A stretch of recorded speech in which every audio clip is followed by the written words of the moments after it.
The Wild West, a time of dusty saloons, rowdy cowboys, and shootouts at high noon. But today, we're not talking about your typical gunslingers. Nope.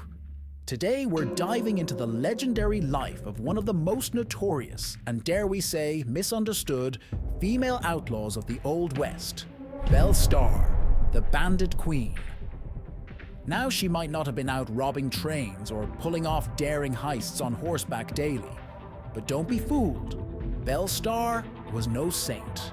She was a woman who played by her own rules, lived fast, and kept the law on its toes until the very end. So buckle up, partner. This is the tale of Belle Starr, a story packed with scandal, betrayal, and a whole lot of sass. Early life and introduction. Before she was an outlaw, and before the legend was born, Belle Starr was just plain Myra Maybelle Shirley. That name alone? Not exactly the stuff of Wild West legends. Born in 1848 in Missouri, young Belle grew up in a wealthy, somewhat respectable family, far from the image you might have of an outlaw queen. Her daddy owned a successful tavern and inn, and Belle was raised with all the trappings of a Southern belle: proper education, music lessons, and even some fancy piano playing. So how does a girl raised on proper manners end up on the wrong side of the law? Well, let's just say the Civil War has a funny way of changing folks. During the war, Belle's family was Confederate sympathizers, and the region became a hotbed of chaos, guerrilla warfare, and violent raids. This gave Belle her first taste of the outlaw life, specifically through her brother, Bud, and a family friend named, just some guy named Jesse James. That's right, Belle had the infamous James Younger gang rubbing elbows with her family during dinner. If that's not an education in outlawing, I don't know what is. First taste of rebellion: the Witchita Wagon Raid. Belle's first real step toward her eventual life of crime came through her marriage to a man named Jim Reed. Now, Jim wasn't just any ordinary fella. He was an outlaw through and through. The two tied the knot in 1866, and Belle soon found herself wrapped up in his criminal activities, which ranged from horse theft to highway robbery. Honestly, that was probably their idea of date night. Belle's transformation from proper Southern belle to budding outlaw took a significant turn during her early days with her first husband, Jim Reed. One of her first major brushes with the law came during a notorious raid near Wichita, Kansas, in the early 1870s.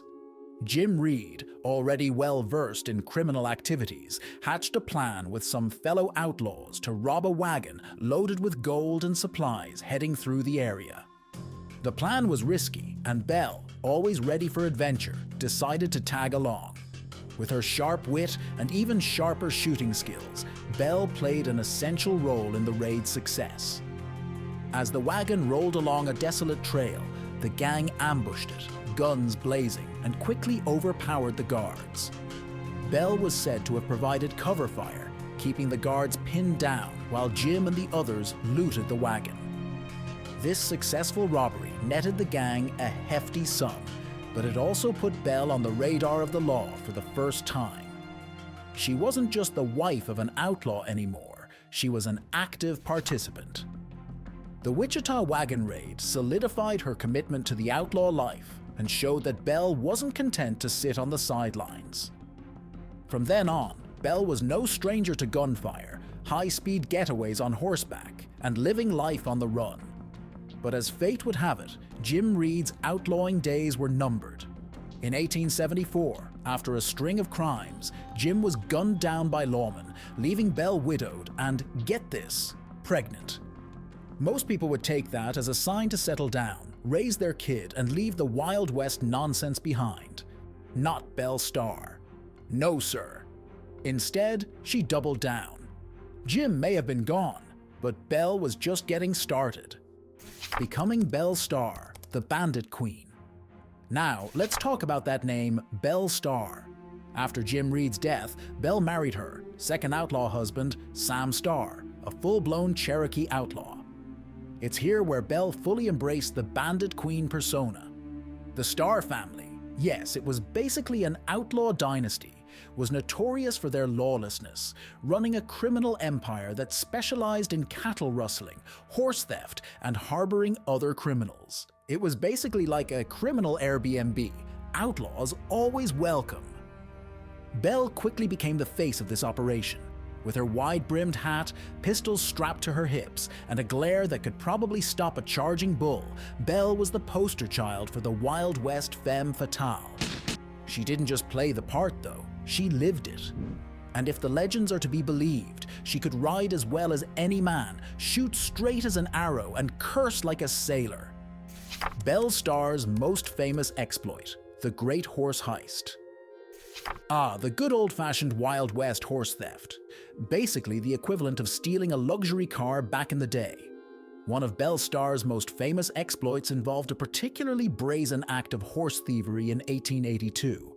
Alongside her outlaw husband Sam Starr, Belle orchestrated the theft of several prized horses from a wealthy rancher near Fort Smith, Arkansas. Now, stealing a horse back then wasn't just about getting a new ride. It was a serious crime, and Belle knew it. The Starrs weren't exactly subtle. They took the horses right under the noses of the rancher and his men, then fled into the rugged Indian territory, where lawmen had little jurisdiction.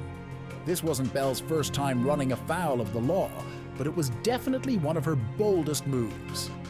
Soon after, a posse was hot on their trail, leading to a high-stakes chase.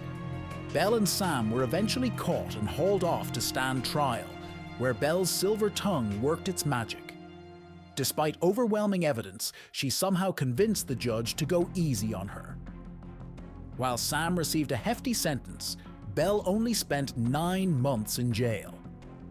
And let's be honest, those 9 months probably didn't break her stride one bit. The Great Horse Heist only added to Belle's growing reputation as a criminal mastermind.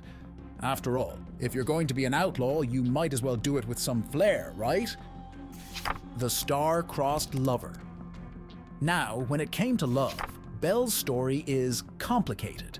As if 2 outlaw husbands weren't enough, Belle allegedly had a string of other romances, each one as wild and reckless as the last. But none seemed to compare to her second husband, Sam Starr. Together, they were like a Wild West version of Bonnie and Clyde, if Bonnie and Clyde had also rustled cattle and held dance parties for outlaws. However, like many love stories in the Wild West, this one didn't have a happy ending. In 1886, Sam Starr was killed in a shootout with lawmen. Surprise, surprise. Once again, Belle found herself widowed, but her reputation as the Bandit Queen lived on. Belle Starr versus the law. By the late 1880s, Belle's life was starting to unravel, but not without a final showdown or two. She might have had a flair for the dramatic, but the law was no longer amused by her antics. They started closing in, and it seemed like Belle's outlaw luck was running out. But instead of being caught in a blaze of glory or a high-stakes shootout, Belle's end came in a far more mysterious and, frankly, tragic way. On February 3rd, 1889, while riding home from a neighbor's house, Belle was ambushed and shot in the back. And here's where the mystery kicks in. No one knows exactly who killed her. There were plenty of suspects, including her own son, Eddie, who was, let's just say, not the most well-behaved lad in the West. Other rumors swirled around jealous lovers, rival outlaws, or even a hired gun. Whoever it was, they ended the life of Belle Starr at the age of 40. Legacy and myth. Now you'd think that'd be the end of the story, right? Wrong. Because in the Wild West, death is just the beginning when it comes to legends. After her death, Belle Starr became larger than life. Dime novels and tabloids sensationalized her story, painting her as the female Jesse James or the queen of the Oklahoma Outlaws. And let's be honest, Belle knew how to work the image. She dressed the part, acted the part, and made sure her name would live on in infamy. But here's the kicker. While Belle certainly dabbled in a life of crime, her reputation may have been exaggerated. Yeah, she hung out with outlaws and married a couple of them. But she wasn't exactly running criminal enterprises like some 19th century mafia boss. In truth, Belle Starr was a woman who found herself in the right place, or wrong place, depending on how you look at it, at the right time. She was savvy, played up her role as an outlaw, and in the end, made sure her name would outlive her. So what do we make of Belle Starr? Was she a ruthless outlaw, a victim of circumstance, or just a savvy woman trying to survive in a man's world? Maybe a bit of all three. One thing's for sure, Belle Starr's story stands as a reminder that the Wild West wasn't just for the boys. Whether you see her as a bandit queen or a Wild West anti-hero, Belle Starr played by her own rules, and that's a legacy no one can take away.